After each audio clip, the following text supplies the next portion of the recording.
आपने मुझे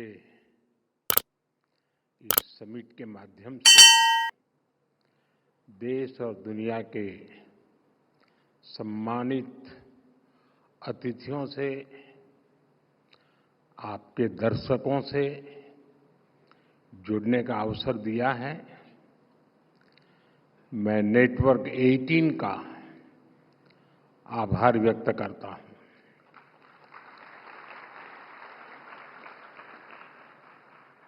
मुझे खुशी है कि आपने इस वर्ष की समिट को भारत के युवाओं की एस्पिरेशन से जोड़ा है। इस साल के शुरुआत में विवेकानंद जयंती के दिन यहीं भारत मंडपम में विकसित भारत यंग लीडर्स डायलॉग हुआ था। तब मैंने युवाओं की आंखों में देखा था सपनों की चमक, संकल्प का सामर्थ्य और भारत को विकसित बनाने का जुनून।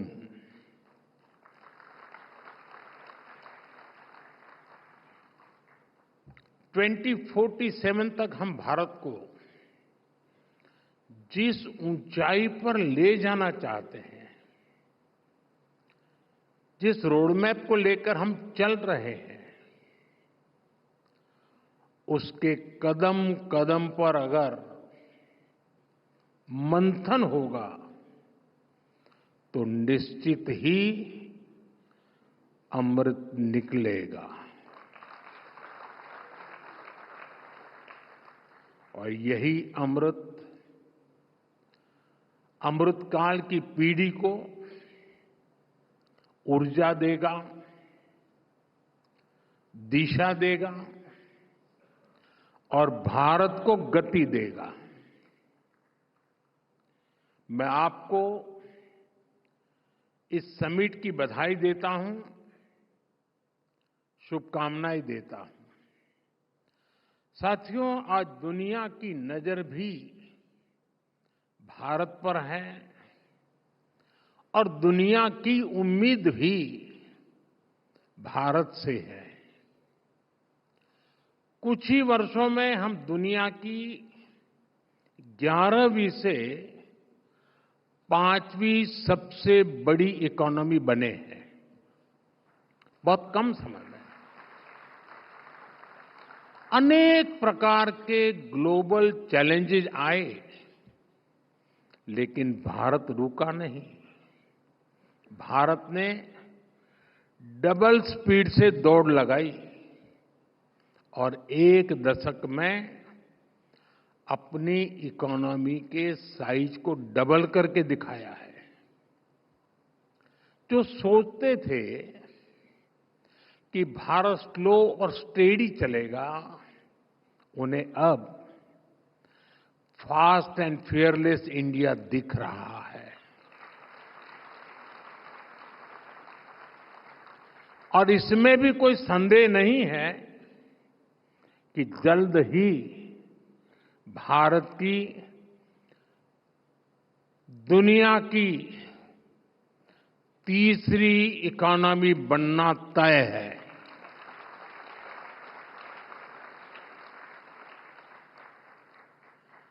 ग्रोथ की इस अभूतपूर्व स्पीड को कौन ड्राइव कर रहा है? इसे ड्राइव कर रहे हैं भारत के युवा, उनके एम्बिशंस और उनके एस्पिरेशंस। युवा भारत की इन्हीं एम्बिशंस और एस्पिरेशंस को एड्रेस करना आज देश की प्राथमिकता भी है। साथियों, आज 8 अप्रैल है। कल परसों ही साल 2025 के 100 दिन पूरे हो रहे हैं। 100 डेज 2025 का पहला पड़ाव। इन 100 दिनों में जो निर्णय हुए हैं उनमें भी आपको युवा एस्पिरेशंस की ही झलक दिखेगी। साथियों, इन 100 दिनों में हमने सिर्फ फैसले नहीं लिए, हमने भविष्य की मजबूत नींव रखी है। हमने पॉलिसीज से पॉसिबिलिटीज की राह खोली है। 12 लाख रुपये तक की इनकम पर टैक्स, थैंक यू, इसका सबसे बड़ा फायदा हमारे यंग प्रोफेशनल्स और एंटरप्रेन्योर्स को मिल रहा है। मेडिकल की 10,000 नई सीटें, आईआईटी में 6,500 नई सीटें, यानी एजुकेशन का एक्सपांशन, इनोवेशन का एक्सेलरेशन। 50,000 नई अटल टिंकरिंग लैब्स, यानी अब देश के हर कोने में इनोवेशन का दीप जलेगा और एक दीप से जले दीप अनेक। एआई और स्किल डेवलपमेंट के लिए सेंटर ऑफ एक्सीलेंस, यूथ को मिलेगा फ्यूचर रेडी बनने का मौका। 10,000 नई पीएम रिसर्च फेलोशिप। अब आइडिया से इम्पैक्ट तक का सफर और आसान होने वाला है। जैसे स्पेस सेक्टर खोला गया, वैसे ही अब न्यूक्लियर एनर्जी सेक्टर भी ओपन किया गया। इनोवेशन को अब सीमाएं नहीं, समर्थन मिलेगा।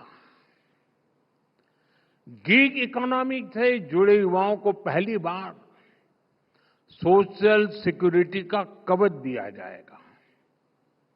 जो पहले दूसरों के लिए इनविजिबल थे, अब वे नीतियों के केंद्र में हैं। और एससी, एसटी तथा वुमेन एंटरप्रेन्योर्स के लिए 2 करोड़ के term loan. Inclusivity is not just a promise, it's a policy. इन सभी निर्णयों का सीधा लाभ भारत के नौजवानों को मिलने वाला है, क्योंकि जब युवा आगे बढ़ेगा तभी भारत आगे बढ़ेगा। साथियों, इन 100 दिनों में भारत ने जो किया है वो दिखाता है कि भारत रुकने वाला नहीं है। भारत झुकने वाला भी नहीं है। भारत अब थमने वाला भी नहीं है। इन 100 दिनों में भारत दुनिया का चौथा ऐसा देश बना जिसने सैटेलाइट्स की डॉकिंग और अनडॉकिंग की क्षमता हासिल की। भारत ने सेमी क्रायोजेनिक इंजन का सफल परीक्षण करके दिखाया। भारत ने 100 गीगावाट सोलर कैपेसिटी का ऐतिहासिक पड़ाव पार कर लिया। भारत ने 1,000 मिलियन टन कोयला उत्पादन का रिकॉर्ड बनाया। नेशनल क्रिटिकल मिनरल मिशन की शुरुआत हुई और इन्हीं 100 दिनों में कर्मचारियों के लिए 8वें वेतन आयोग गठित करने का निर्णय हुआ। किसानों के लिए खाद पर सब्सिडी में बढ़ोतरी का फैसला हुआ, यानी अन्नदाता की चिंता सरकार की प्राथमिकता है। छत्तीसगढ़ में 3 लाख से ज्यादा परिवारों ने एक साथ नए घरों में गृह प्रवेश किया। स्वामित्व योजना के तहत 65 लाख से अधिक प्रॉपर्टी कार्ड सौंपे गए। और इतना ही नहीं, इन्हीं 100 दिनों में दुनिया की सबसे ऊंची टनलों में से एक सोनमर्ग टनल राष्ट्र को समर्पित की गई। आईएनएस सूरत, आईएनएस नीलगिरी, आईएनएस वाक्षित भारतीय नौसेना की ताकत में नए नगीने जुड़ गए। सेना के लिए made in India light combat helicopter खरीदी को हरी झंडी मिली और वक्फ कानून में संशोधन का बिल पास हुआ, यानी सामाजिक न्याय के लिए एक और बड़ा और ठोस कदम लिया गया। ये 100 दिन 100 फैसलों से भी बढ़कर है।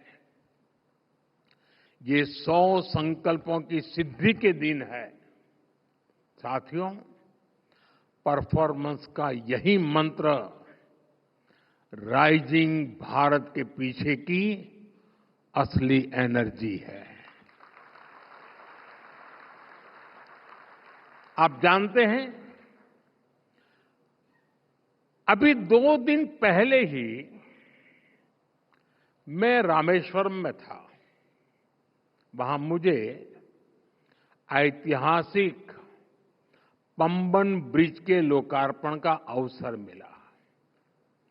करीब 125 साल पहले अंग्रेजों ने वहां एक पुल बनवाया था। उस पुल ने इतिहास देखा, उसने आंधियां सही। एक बार सुनामी ने, साइक्लोन ने उस पुल को बहुत नुकसान पहुंचाया। सालों तक देश इंतजार करता रहा, लोग मांग करते रहे, लेकिन पहले की सरकारों की नींद नहीं टूटी।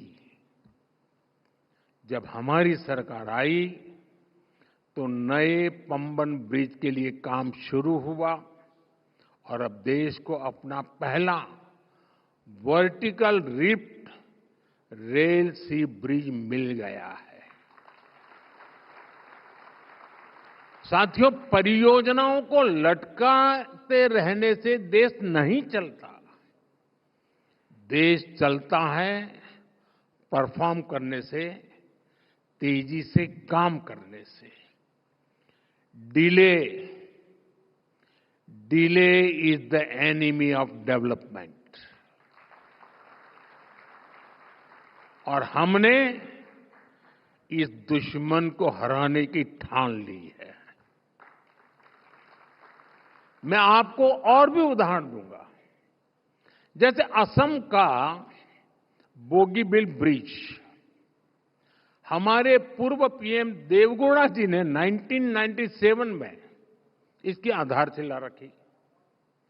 वाजपेयी जी की सरकार आई, उन्होंने काम शुरू करवाया। वाजपेयी जी की सरकार गई, कांग्रेस की सरकार आई तो ब्रिज का काम भी लटक गया। अरुणाचल और असम के लोगों, लाखों लोग परेशान होते रहे, लेकिन तब की सरकार पर कोई फर्क नहीं पड़ा। 2014 में आपने जब हमें सेवा करने का मौका दिया और ये प्रोजेक्ट फिर से शुरू हुआ, और सिर्फ 4 साल में 2018 में ब्रिज का काम पूरा हो गया। ऐसे ही केरला में कोल्लम बाईपास रोड प्रोजेक्ट का भी उदाहरण है। ये 1972 से अटका था। सोचिए, 50 साल। एलडीएफ हो या यूडीएफ, किसी सरकार ने 50 साल तक इस पर कोई काम नहीं कराया। हमने सरकार बनने के 5 साल के अंदर इसका काम पूरा कर दिया। साथियों, नवी मुंबई एयरपोर्ट पर भी 1997 से चर्चा शुरू हुई थी। 2007 में इसे मंजूरी मिली, लेकिन कांग्रेस की सरकार ने इस पर काम नहीं किया। हमारी सरकार ने इस प्रोजेक्ट को भी तेजी से पूरा किया। वो दिन दूर नहीं जब नवी मुंबई एयरपोर्ट से कॉमर्शियल फ्लाइट्स भी शुरू हो जाएगी। साथियों, ये जो मैं गिना रहा हूं ना, उसमें संसद भवन भी आएगा, ये भारत मंडपम भी आएगा। साथियों, आज 8 अप्रैल का एक और वजह से बहुत महत्व है। आज ही मुद्रा योजना के 10 साल पूरे हुए हैं। यहां जो युवा साथी बैठे हैं, उन्होंने तो अपने माता पिता से जरूर कहानियां सुनी होगी कि पहले बिना गारंटी के बैंक खाता तक नहीं खुलता था। खाता खोलने के लिए बैंक गारंटी चाहिए, किसी और एक की साथी की मदद चाहिए। बैंक लोन ये सामान्य परिवार के लिए तो सपना हुआ करता था। गरीब परिवार, एससी, एसटी, ओबीसी, भूमिहीन मजदूर, महिलाएं, जो सिर्फ मेहनत कर सकते थे, लेकिन जिनके पास गिरवी रखने को कुछ नहीं था, क्या उनके सपनों की कोई कीमत नहीं थी? क्या उनकी एस्पिरेशंस कम थी? क्या उनकी मेहनत का कोई मोल नहीं था? हमारी मुद्रा योजना ने उनकी एस्पिरेशन को एड्रेस किया, यूथ को एक नया रास्ता दिया। पिछले 10 साल में मुद्रा योजना के तहत 52 करोड़ लोन बिना गारंटी दिए गए। 52 करोड़। और मुद्रा स्कीम की स्केल ही नहीं, स्पीड भी अद्भुत है। जब तक ट्रैफिक लाइट रेड से ग्रीन होती है, तब तक 100 मुद्रा लोन क्लियर हो जाते हैं।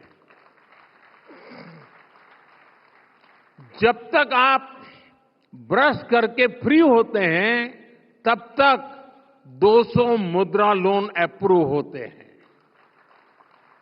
जब तक आप किसी रेडियो चैनल पर अपना पसंदीदा गाना सुनकर खत्म करते हैं, तब तक 400 मुद्रा लोन सैंक्शन हो जाते हैं। आजकल इंस्टेंट डिलीवरी ऐप, इसका बड़ा चलन है। आपके ऑर्डर के बाद जितनी देर में डिलीवरी होती है, उतनी देर में 1000 मुद्रा लोन सैंक्शन हो जाते हैं। जब तक आप किसी ओटीटी पर एक एपिसोड खत्म करते हैं, तब तक 5000 मुद्रा बिजनेस का आधार बन जाता है। साथियों, मुद्रा योजना ने गारंटी नहीं मांगी, उसने भरोसा किया। और आप सभी को जानकर अच्छा लगेगा, मुद्रा योजना की वजह से 11 करोड़ लोगों को पहली बार अपना कोई काम करने के लिए, स्वरोजगार के लिए लोन मिला है। ये 11 करोड़ लोग अब फर्स्ट टाइम एंटरप्रेन्योर बने हैं। यानी 10 साल में 11 करोड़ नए सपनों को उड़ान मिली है। और आप जानते हैं कि मुद्रा से कितना पैसा गांवों और छोटे शहरों में पहुंचा है। करीब 33 लाख करोड़ रुपीस, 33 लाख करोड़ रुपए, इतनी तो कई देशों की जीडीपी भी नहीं है। This is not just microfinance, this is a mega transformation at the grassroots. साथियों, ऐसा ही उदाहरण एस्पिरेशनल डिस्ट्रिक्ट और एस्पिरेशनल ब्लॉक्स का है। पहले की सरकारों ने देश के 100 से अधिक ऐसे जिलों को पिछड़ा घोषित करके उन्हें अपने हाल पर छोड़ दिया था। इनमें से अनेक जिले नॉर्थ ईस्ट में थे, ट्राइबल बेल्ट में थे। करना तो ये चाहिए था कि इन जिलों में सरकार अपना बेस्ट टैलेंट भेजती, लेकिन होता ये था कि इन जिलों में अफसरों को पनिशमेंट पोस्टिंग के लिए भेजा जाता था। यही तो पुरानी सोच थी, पिछड़े को पिछड़ा ही रहने दो। हमने ये अप्रोच बदली और इन जिलों को एस्पिरेशनल डिस्ट्रिक्ट घोषित किया। हमने इन जिलों के एडमिनिस्ट्रेशन पर फोकस किया, अपनी फ्लैगशिप स्कीम्स को मिशन मोड पर इन जिलों में लागू किया। अलग अलग पैरामीटर्स के आधार पर इन जिलों की ग्रोथ को मॉनिटर किया गया। आज वही एस्पिरेशनल डिस्ट्रिक्ट कई राज्यों की एवरेज से बेहतर और कई तो नेशनल एवरेज से आगे निकल चुके हैं। और इसका सबसे बड़ा लाभ वहीं के युवाओं को मिला है। अब वहां के नौजवान कहते हैं, हम भी कर सकते हैं, हम भी आगे बढ़ सकते हैं। आज दुनिया के कई reputed institutions, reputed journals aspirational district programme की सराहना करते हैं। इसी सफलता से प्रेरणा लेकर अब हम 500 एस्पिरेशनल ब्लॉक्स पर काम कर रहे हैं। जब ग्रोथ को एस्पिरेशंस ड्राइव करती हैं, तो वो समावेशी भी होती हैं और सस्टेनेबल भी होती है। साथियों, किसी भी देश के तेज विकास के लिए बहुत जरूरी है देश में शांति, स्थिरता और सुरक्षा की भावना। गुरुदेव टैगोर की कल्पना थी, चित्त चेता भय शून्य, उच्च जेथा शीर, where the mind is without fear and the head is held high. लेकिन दशकों तक भारत में डर का, भय का, आतंक का माहौल बढ़ता ही गया। इसका सबसे ज्यादा नुकसान युवाओं को ही हुआ। हिंसा, अलगाव, आतंकी आग में सबसे ज्यादा देश का युवा ही झुलसा है। जम्मू कश्मीर में दशकों तक युवाओं की अनेक पीढ़ियां बम, बंदूक और पत्थरबाजी में खप गई। लेकिन दशकों तक देश पर शासन करने वाले इस आग को बुझाने का साहस नहीं दिखा पाए। हमारी सरकार की स्ट्रांग पॉलिटिकल विल और संवेदनशीलता के चलते आज वहां हालत बदले हैं। आज जम्मू कश्मीर का नौजवान विकास से जुड़ हो चुका है।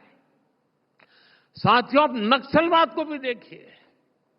देश के 125 से अधिक जिले नक्सलवाद की चपेट में, हिंसा की चपेट में थे। 125 डिस्ट्रिक्ट।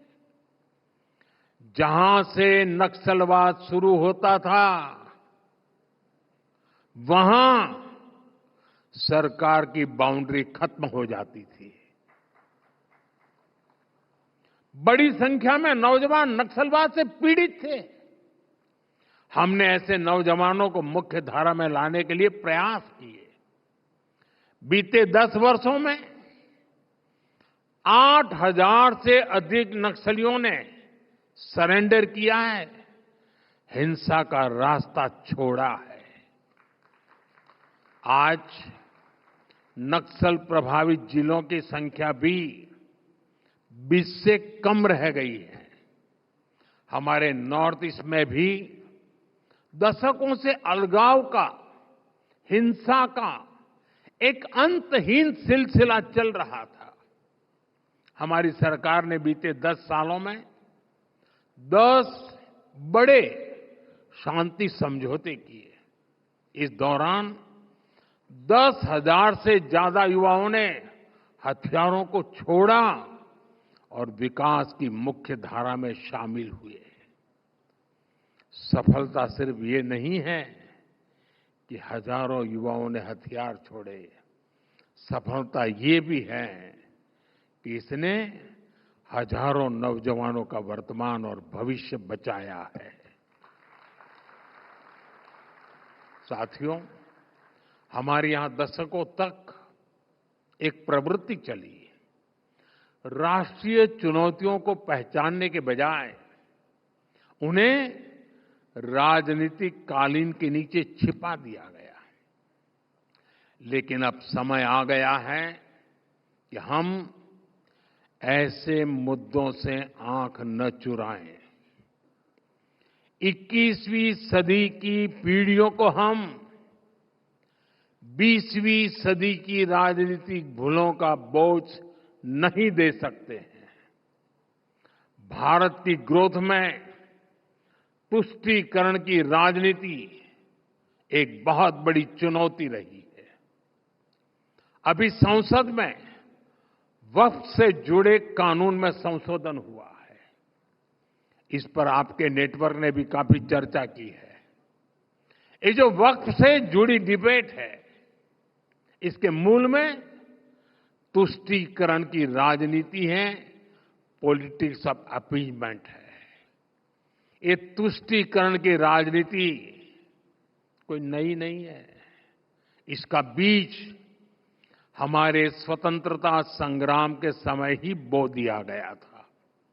अब सोचिए, भारत से पहले, भारत के साथ साथ और हमारे बाद दुनिया में कई देश आजाद हुए, लेकिन कितने देश ऐसे हैं जिनकी आजादी की शर्त विभाजन थी? कितने देश हैं जो आजादी के साथ ही टूट गए? भारत के साथ ही ऐसा क्यों हुआ?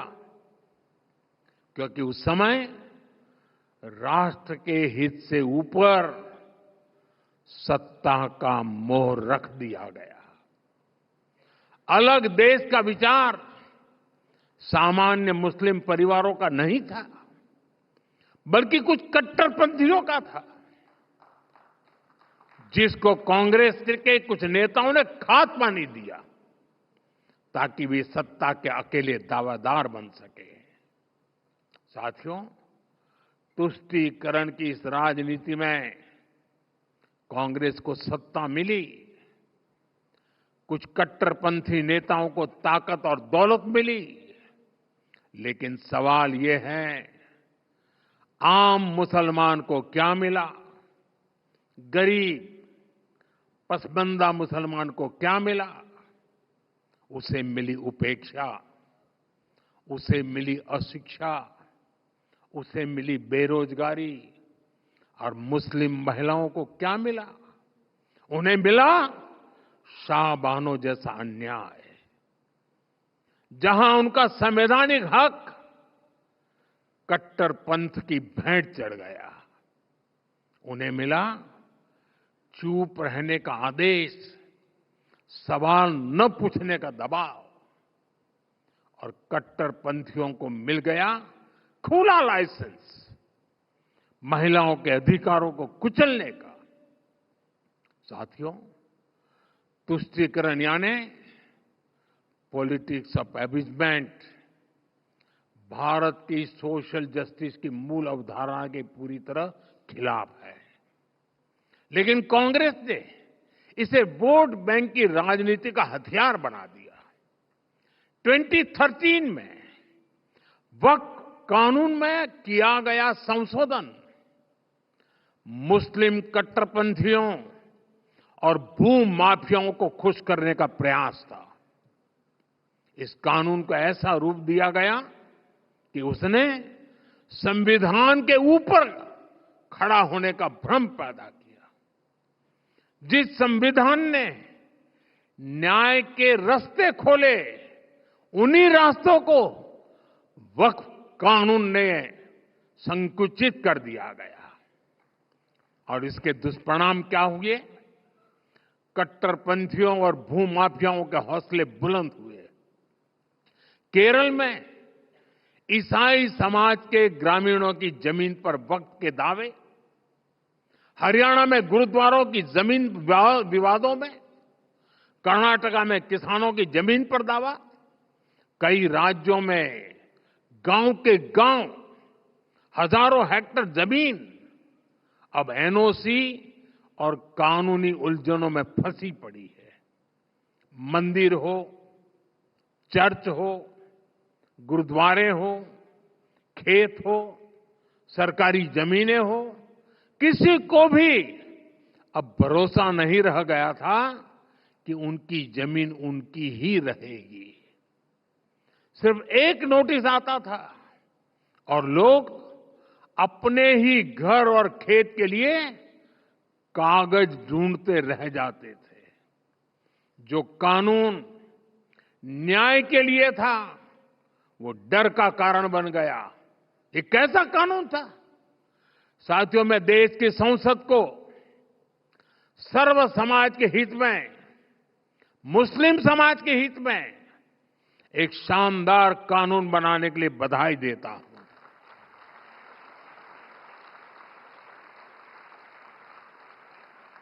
अब वक्फ की पवित्र भावना की भी रक्षा होगी और गरीब, पसबंदा मुसलमान, महिला, बच्चे, सबके हक भी महफूज रहेंगे।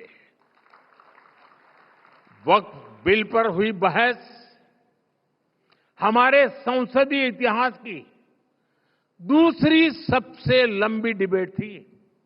75 साल में दूसरी सबसे लंबी डिबेट। इस बिल को लेकर दोनों सदनों को मिलाकर 16 घंटे चर्चा हुई। जेपीसी की 38 बैठकें हुई, 128 घंटे चर्चा हुई। देश भर से लगभग 1 करोड़ ऑनलाइन सुझाव आए। ये दिखाता है कि आज भारत में लोकतंत्र सिर्फ संसद की 4 दीवारों तक सीमित नहीं है। हमारा लोकतंत्र जन भागीदारी से और अधिक मजबूत हो रहा है। साथियों, आज दुनिया तेजी से टेक्नोलॉजी और एआई की ओर बढ़ रही है, और इसलिए अब ये जानना जरूरी है कि हम हमारी सॉफ्टवेयर साइट पर आर्ट, म्यूजिक, कल्चर, क्रिएटिविटी, क्योंकि हम रोबोट तैयार करना नहीं चाहते, हम मनुष्य तैयार करना चाहते हैं। यानी जो कुछ भी हमें मशीनों के सहारे चलता है, उन पर मानवता के लिए, संवेदनशीलता के लिए ज्यादा काम करें। एंटरटेनमेंट आज दुनिया की सबसे बड़ी इंडस्ट्री में से एक है और आने वाले समय में इसका और विस्तार होगा। ऐसे ही समय में हमने आर्ट और कल्चर को एनकरेज करने के लिए, इसे सेलिब्रेट करने के लिए वेव्स, और अभी राहुल जब भाषण कर रहे थे शायद 10 बार वेव्स आए हैं, 10 बार वेव शब्द था, लेकिन वो वेव 14 में ही शुरू हुआ ऐसा नहीं, हर 10 साल में नए रंग रूप के साथ आता है। और आज जो मैं वेव्स की बात कर रहा हूं, यानी वेव्स यानी world audio visual and entertainment summit, इस वेव्स नाम का प्लेटफॉर्म बनाया गया है। अगले महीने मुंबई में इसका बहुत बड़ा आयोजन होने जा रहा है और ये लगातार होते रहने वाला है। एक लंबी व्यवस्था खड़ी हो रही है। आप सभी जानते हैं हमारे यहां movies, podcast, gaming, music, AR और वीआर की बहुत वाइब्रेंट और क्रिएटिव इंडस्ट्री है। हमने क्रिएट इन इंडिया का मंत्र लेकर इसे नेक्स्ट लेवल पर ले जाने का फैसला लिया है। वेव्स इंडियन आर्टिस्ट को कंटेंट बनाने और ग्लोबल बनाने के लिए एनकरेज करेगा और इसके साथ साथ क्रिएट इन इंडिया दुनिया भर के आर्टिस्ट को भारत में आने का अवसर भी देगा। मैं नेटवर्क 18 के साथियों से भी कहूंगा कि वो वेव्स के प्लेटफॉर्म को पॉपुलराइज करने के लिए आगे आए। यहां बड़ी संख्या में क्रिएटिव डोमेन्स में काम करने वाले युवा साथी हैं। कुछ लोगों से मेरे मिलने का मौका भी मिला। मैं उन्हें भी कहूंगा वो इस मूवमेंट को, इस प्लेटफॉर्म का हिस्सा बने। वेव्स की लहर हर घर, हर दिल तक पहुंचनी चाहिए। आप लोग ये करेंगे, ये मुझे पूरा विश्वास है। साथियों, नेटवर्क 18 ने इस समिट के माध्यम से देश के युवाओं की क्रिएटिविटी, उनकी सोच, उनकी संकल्प शक्ति को जिस तरह सामने रखा है वह सराहनीय है। आपने युवाओं को एंगेज किया, उन्हें देश की समस्याओं पर सोचने, सुझाव देने और समाधान खोजने का मंच दिया और सबसे बड़ी बात, उन्हें सिर्फ श्रोता नहीं, परिवर्तन का भागीदार बनाया।